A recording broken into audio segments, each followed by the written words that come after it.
Assalamualaikum warahmatullahi wabarakatuh. Alhamdulillahilladzi bi ni'matihi tatimmus shalihat wa bi fadlihi tatanazzalul khairat wal barakat wa bi taufiqihi tatahaqqaqul maqasid wal ghayat. Allahumma salli wa sallim wa barik ala sayyidina wa maulana Muhammad wa ala alihi wa sahbihi ajma'in, amma ba'd. Hadirin jamaah sekalian yang dimuliakan Allah, kembali kita lanjutkan kajian kita sebagaimana biasa, masih tentang hal-hal berkaitan tentang salat. Qala al-musannifu rahimahullah,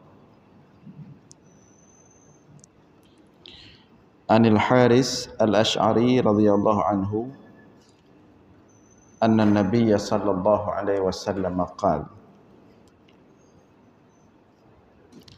daripada Al-Haris Al-Ash'ari, sahabat Nabi Al-Haris Al-Ash'ari radhiyallahu anhu, ia mengatakan anna an-nabiy sallallahu alaihi wasallam qala, bahawa sesungguhnya Nabi Muhammad sallallahu alaihi wasallam bersabda,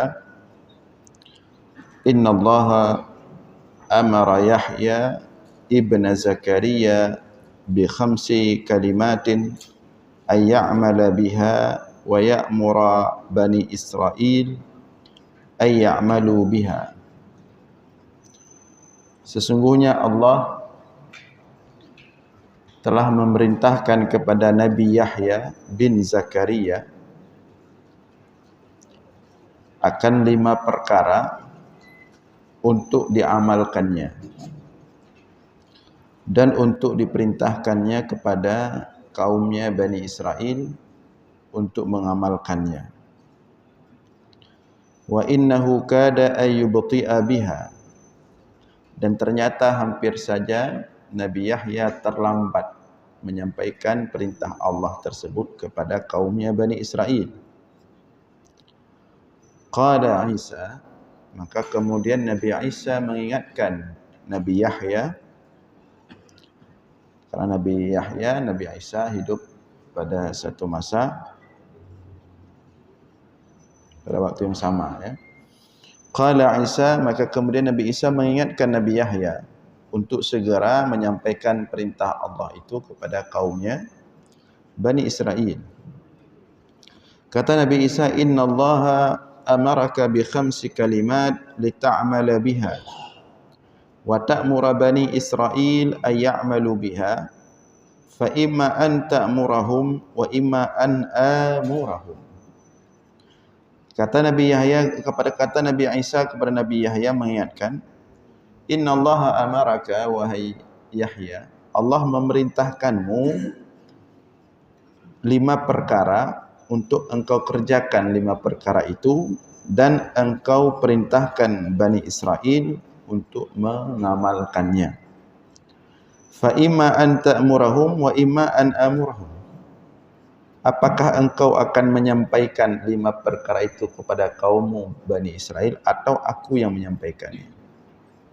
Jadi karena Yahya telat, ya, agak lambat waktu itu, maka Nabi Isa mengatakan kepada Nabi Yahya, wahai Yahya, engkau yang sampaikan atau aku yang sampaikan perintah Allah tersebut untuk disampaikan kepada Bani Israel.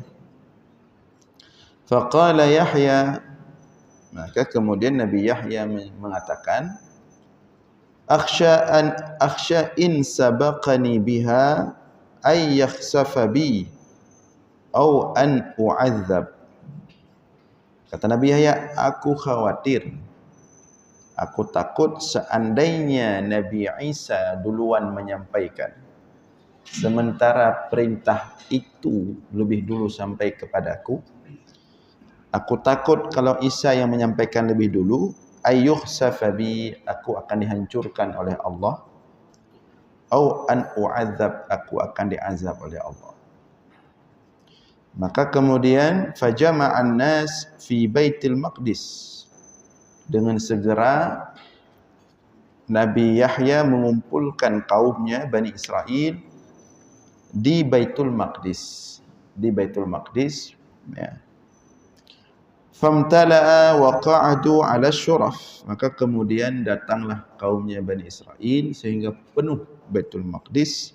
Wa qa'adu 'ala syuraf, duduklah mereka semua dengan rapi di pelataran Baitul Maqdis.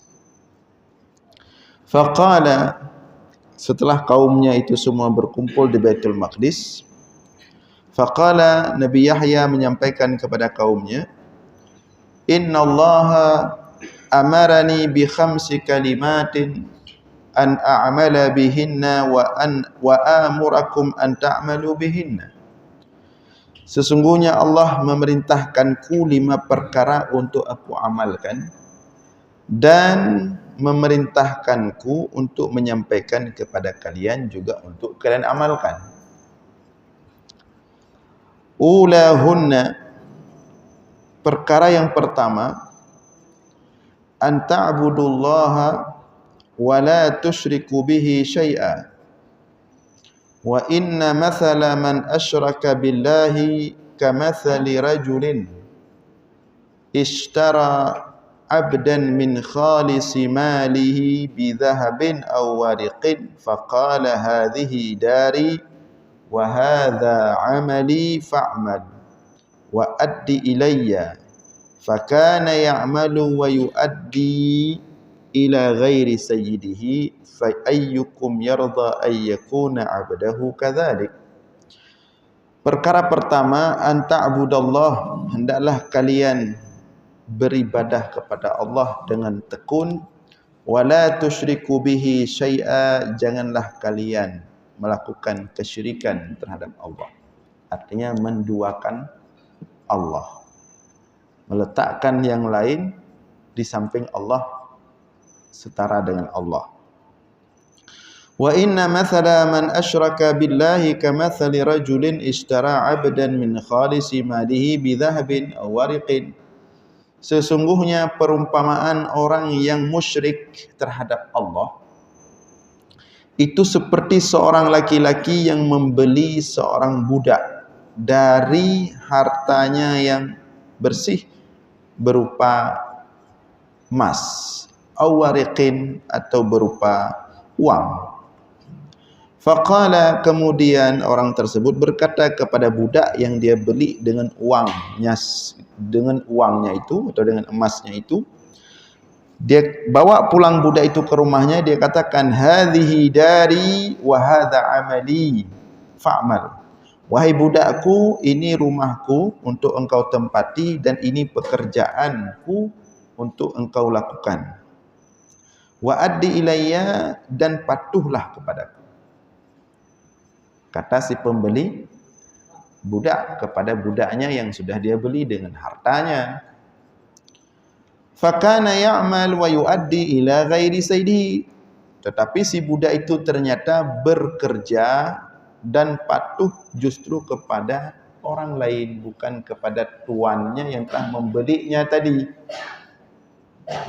Fa ayyukum yarda ay yakuna 'abdahu kadzalik.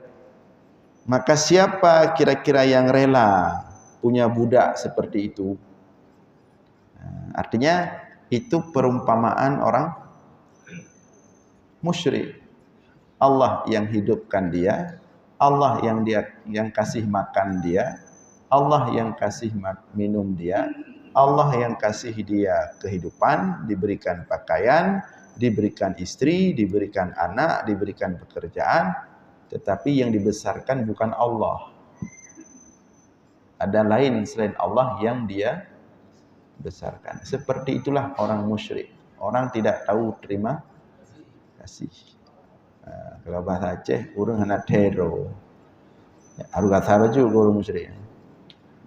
Orang tidak tahu untung sudah dikasih segala-galanya oleh Allah. Justru yang dia besarkan bukan Allah. Justru yang dia besarkan atasannya, padahal yang kasih makan dia bukan atasannya. Justru yang lebih dia besarkan itu jabatannya, kekayaannya, ya, atau orang lain selain Allah yang lebih dia besarkan melebihi Allah.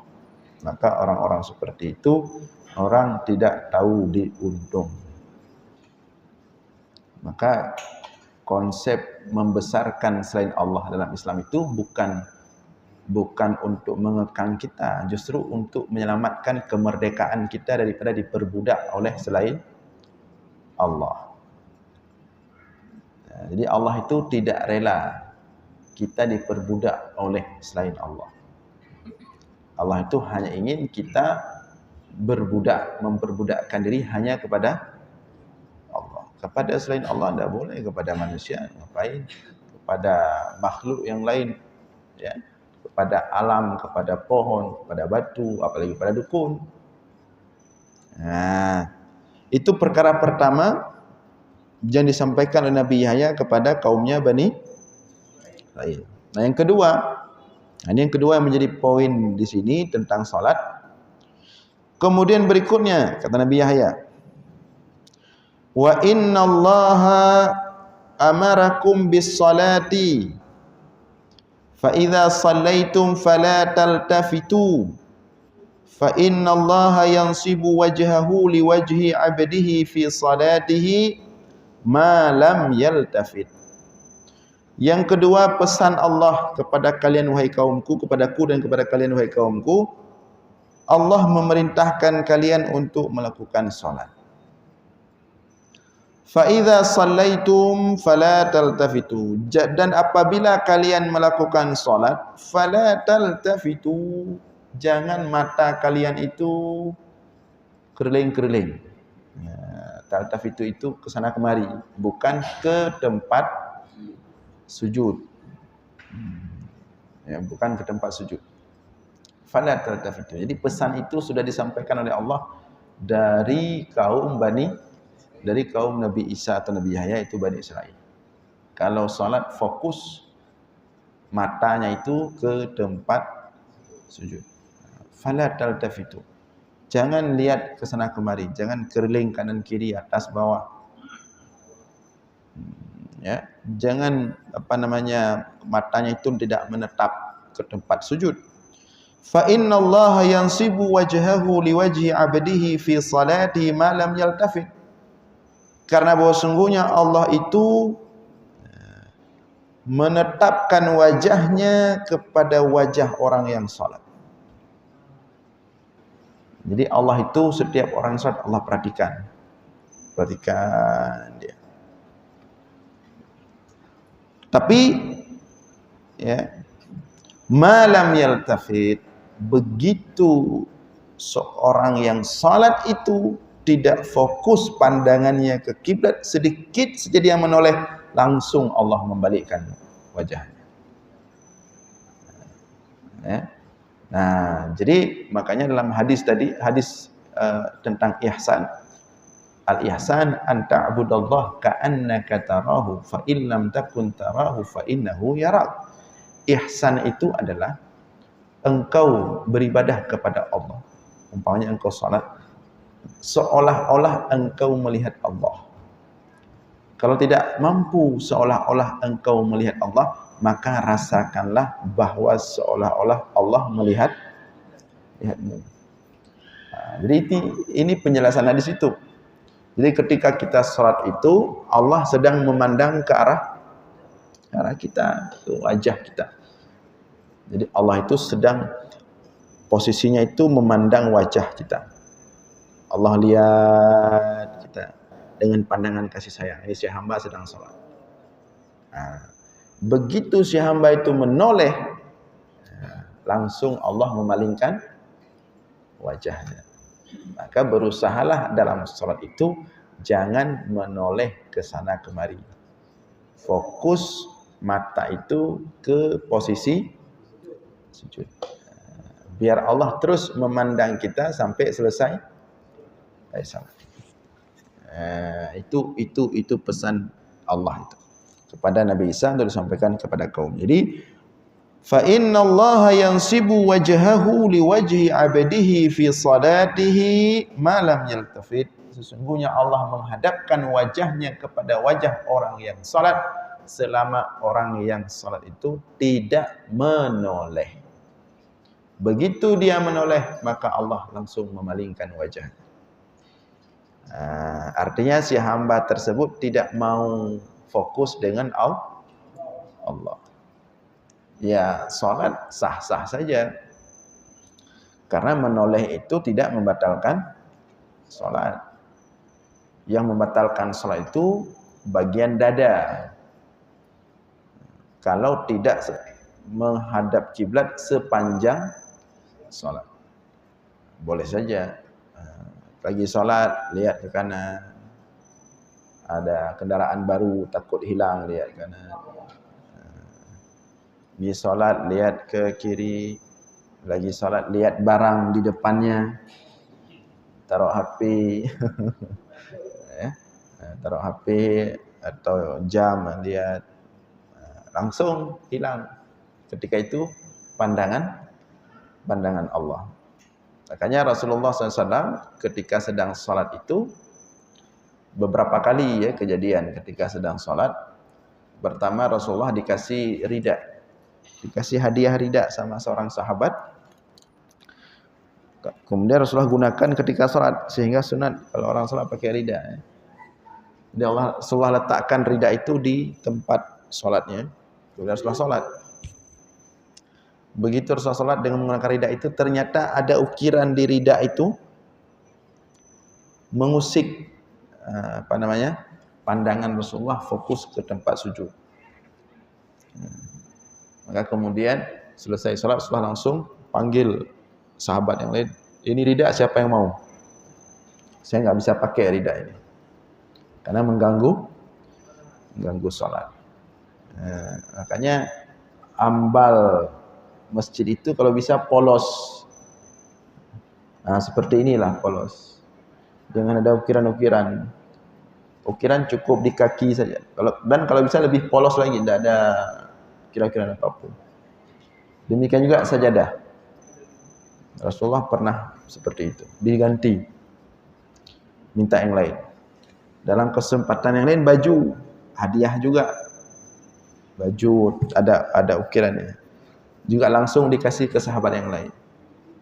Dalam kesempatan lain cincin, ada yang kasih hadiah cincin. Itu lebih parah lagi. Selesai sholat diambil cincin itu lempar keluar masjid. Karena mengganggu kekhusyukan sholat. Ini yang suka-suka besar-besar cincinnya ini.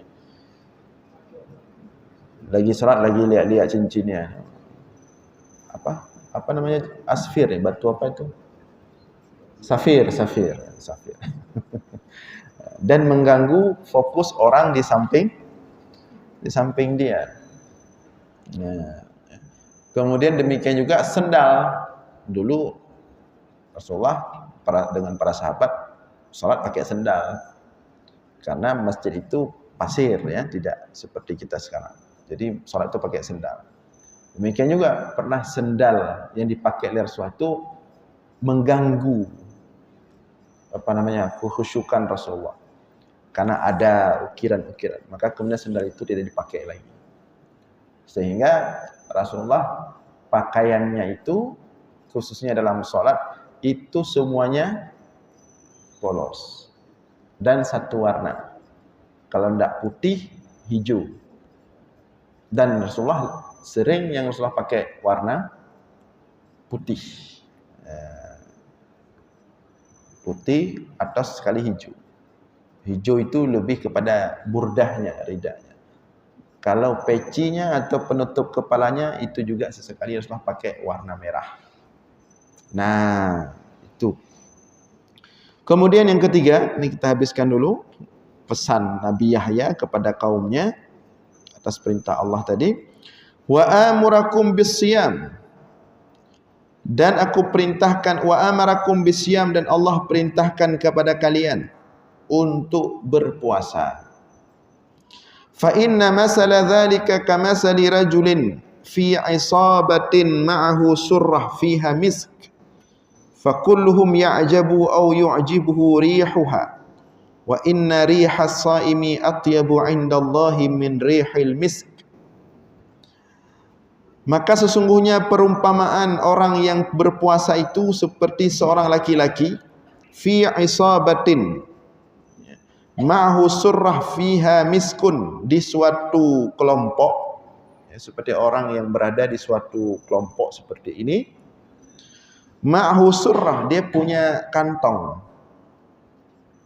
fiha miskun, di dalamnya ada minyak wangi, misk.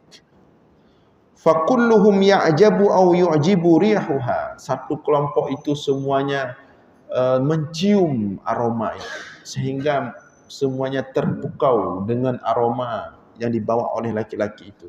Dalam kantongnya itu ada misk, ya. Wa inna rihas shaim atyabu 'indallahi min rihil misk, dan sesungguhnya aroma orang yang berpuasa itu lebih lebih indah, ya, lebih wangi daripada aroma misk yang ada di dunia. Jadi orang yang suka berpuasa itu harum di surga nanti. Makanya di antara yang membuat jasad jenazah tidak cepat busuk di dalam kubur itu, kalau jenazah itu suka berpuasa, ya, tidak cepat busuk jenazahnya. Seperti alamiah saja, orang yang banyak makan pasti bau apa? Bau badan. Orang yang banyak makan, suka makan, itu bau badan. Ya. Tapi orang yang makannya tidak banyak dan suka berpuasa, itu bau badannya kurang. Ya. Sehingga orang yang suka berpuasa itu di surga harum, seperti kata Nabi Yahya di sini, ya, harum. Di kuburan jasadnya itu lebih bertahan. Jadi di antara cara agar jasad itu lebih bertahan ketika di kuburan adalah sering-sering berpuasa. Dan di dunia juga seperti itu.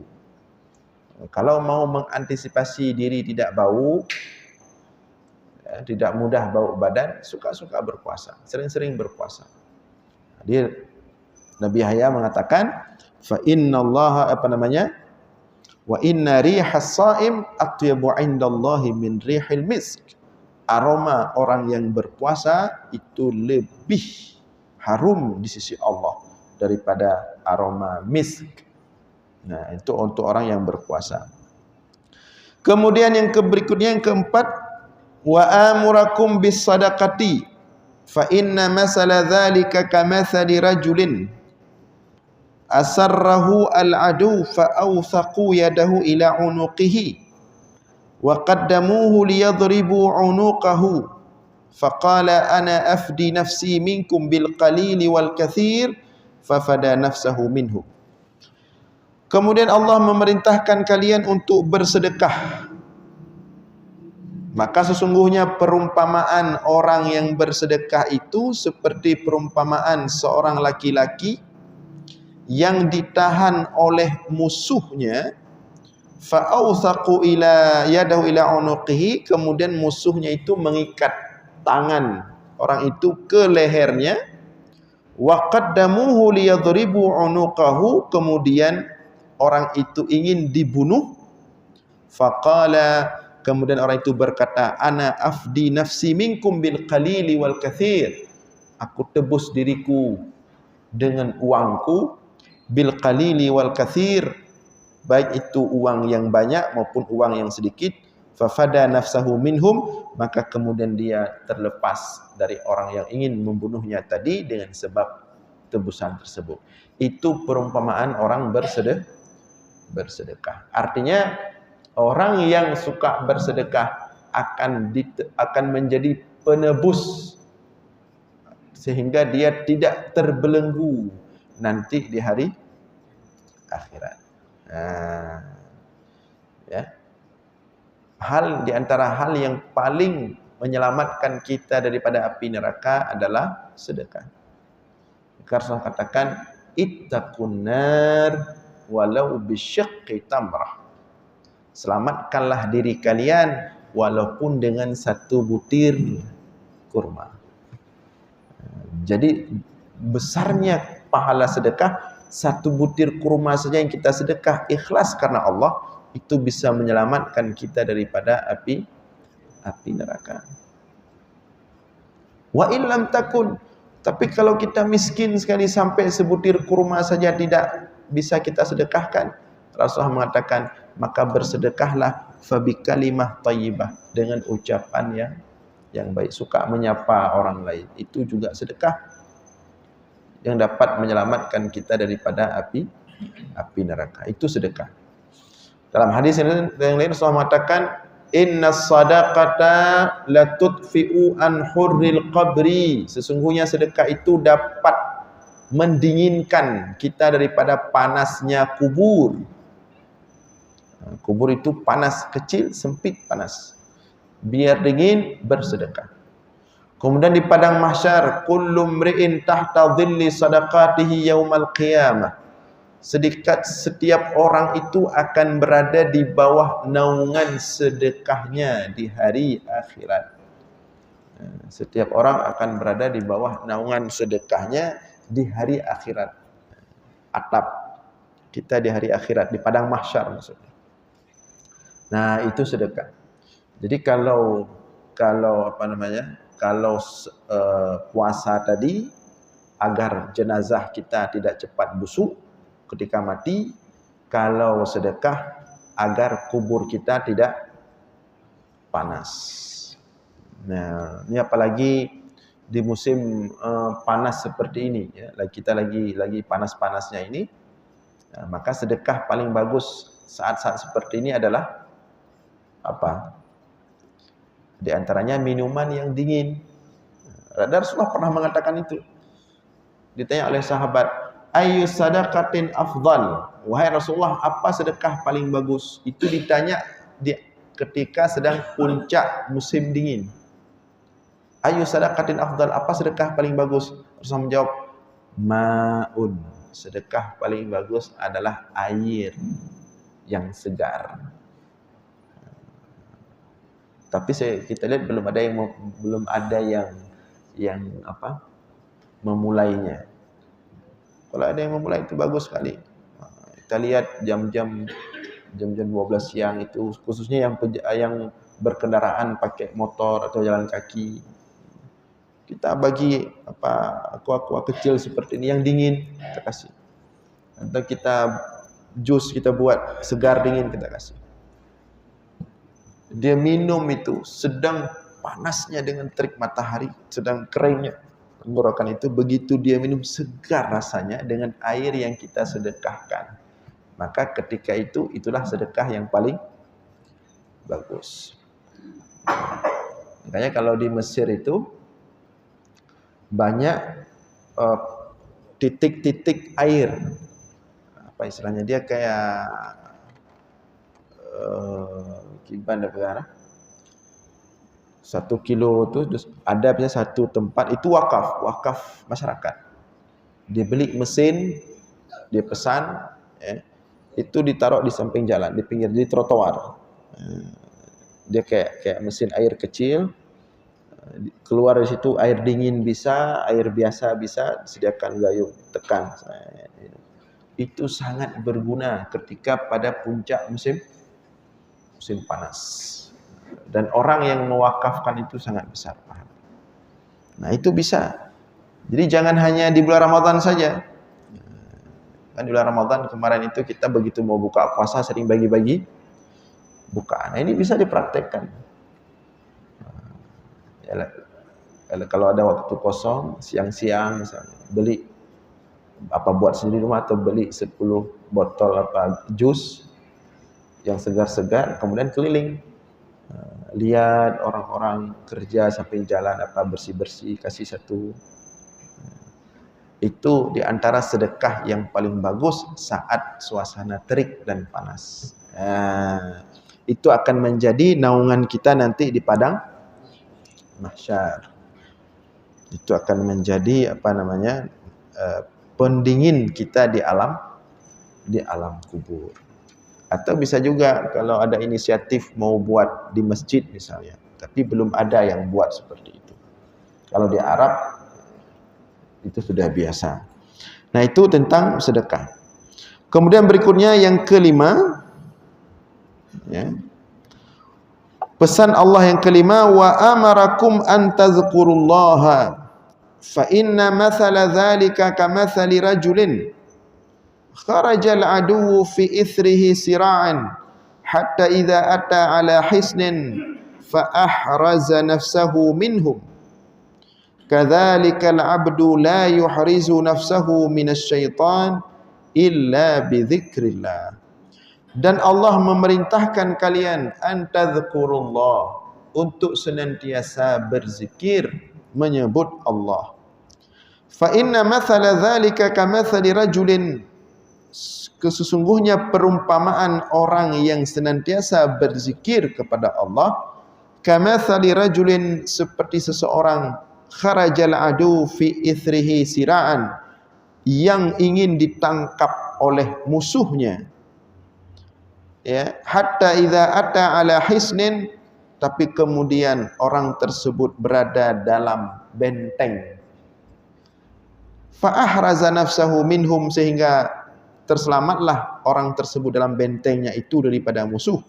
Kadzalikal abdu la yuhrizu nafsahu minasyaitan illa bidzikrillah, demikianlah seorang hamba, dia tidak dapat menjaga dirinya daripada syaitan kecuali dengan berzikir kepada Allah. Benteng paling kokoh untuk menjaga kita dari syaitan adalah zikir. Ini pesan yang kelima. Jadi kalau merasa sulit menghindari diri daripada godaan syaitan, maka salah satu solusinya adalah hendaklah selalu mulutnya itu basah dengan zikir kepada Allah. La yazalu lisanuka ratban min dzikrillah. Kata Rasulullah, hendaklah lisan kalian itu senantiasa basah dengan zikir kepada Allah. Kemarin waktu datang ulama besar itu dari Mesir, siapa yang ada lihat beliau? Syekh Usamah itu. Kemarin beberapa hari, minggu yang lalu, beliau mengisi kajian di Masjid Raya, kemudian di kampus UIN, itu penasehat Presiden Mesir itu.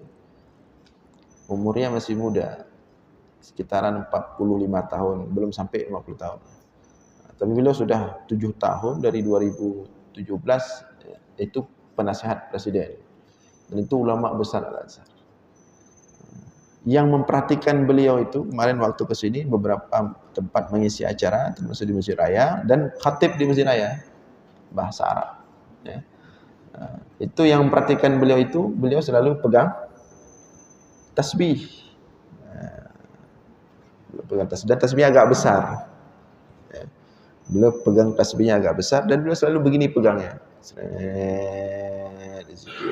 Zikir terus.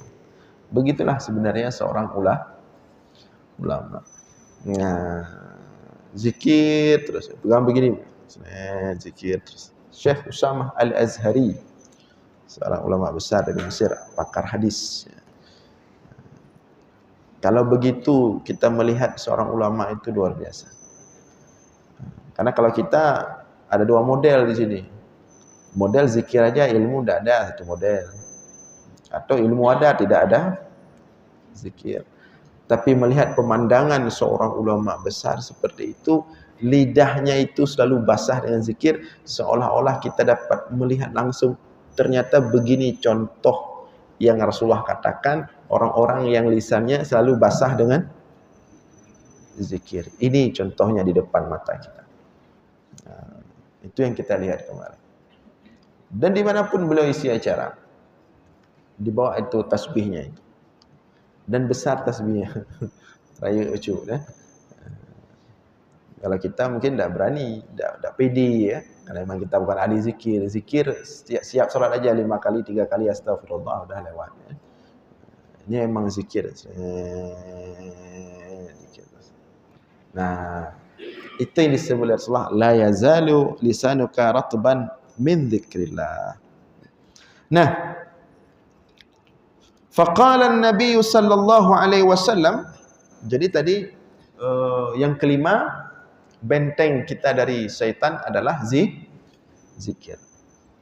Jadi untuk membentengi kita dari syaitan adalah zikir. Maka banyak-banyaklah zikir agar syaitan susah untuk menggoda kita. Dan dipastikan orang-orang yang mudah tergoda, terpengaruh dengan godaan syaitan adalah orang-orang yang sedikit zikirnya kepada Allah. Maka sebenarnya setiap muslim itu ada zikir rutin yang disebut dengan wirid.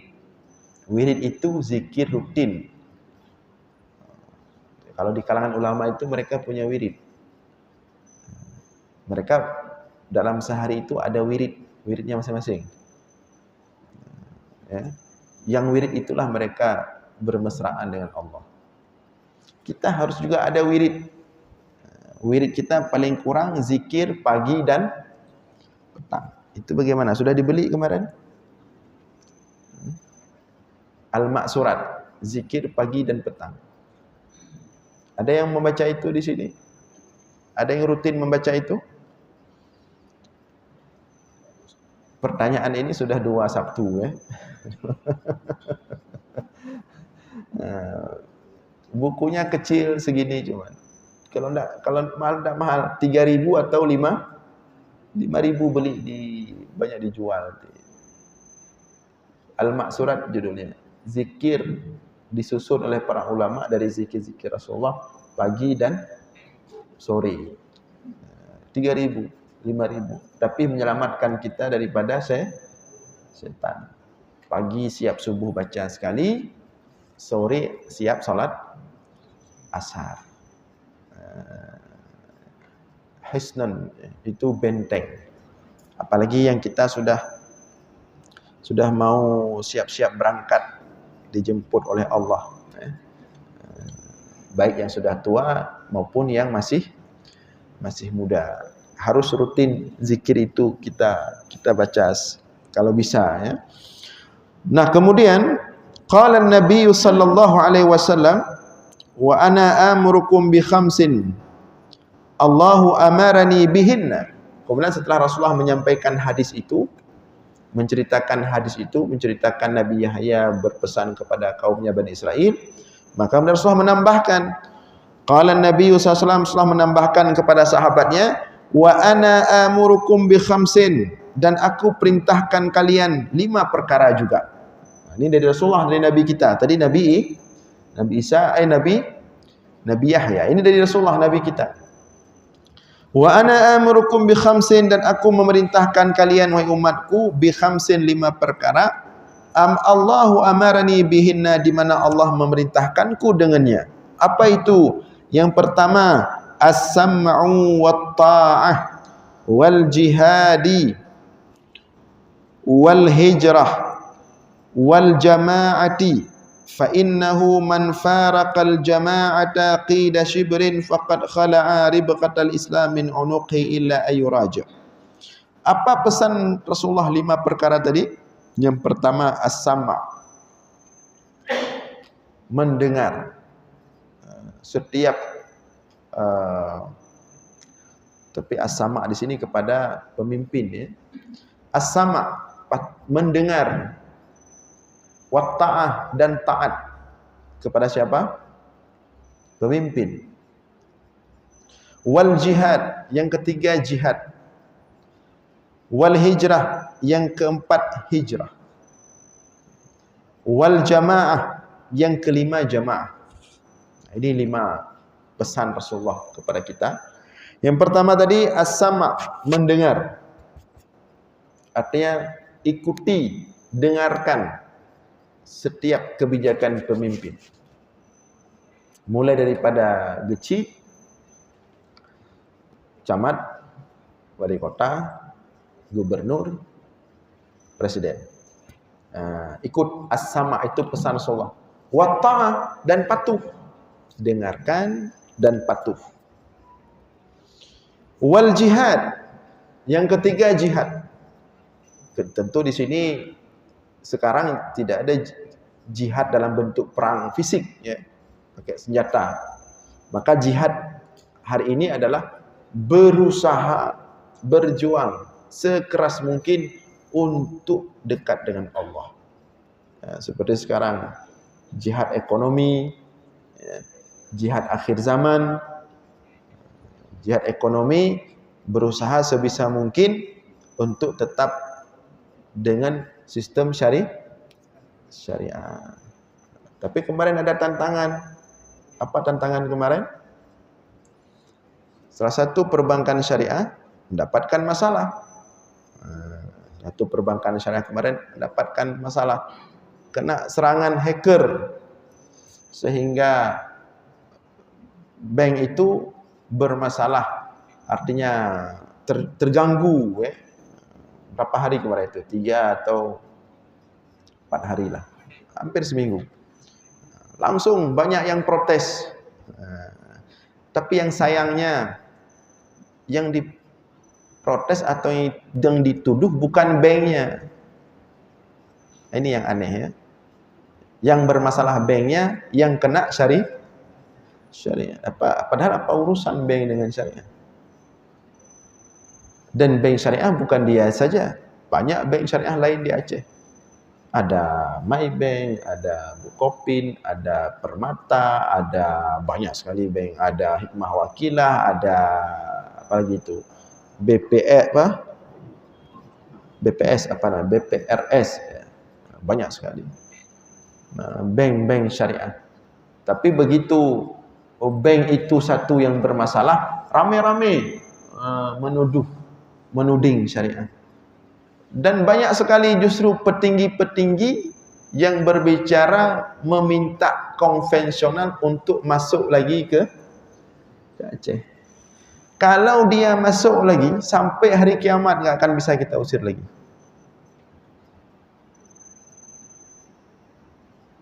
Ya.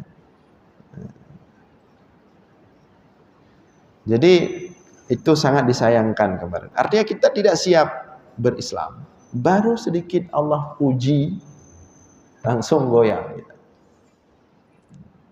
Karena orang berpikir Islam ini ya tinggal beriman sudah aman. Dah. Ahsiban nas ayyaqulu amanna wa hum la yaftanun. Apakah manusia itu cukup mengatakan kami sudah beriman, kami sudah salat?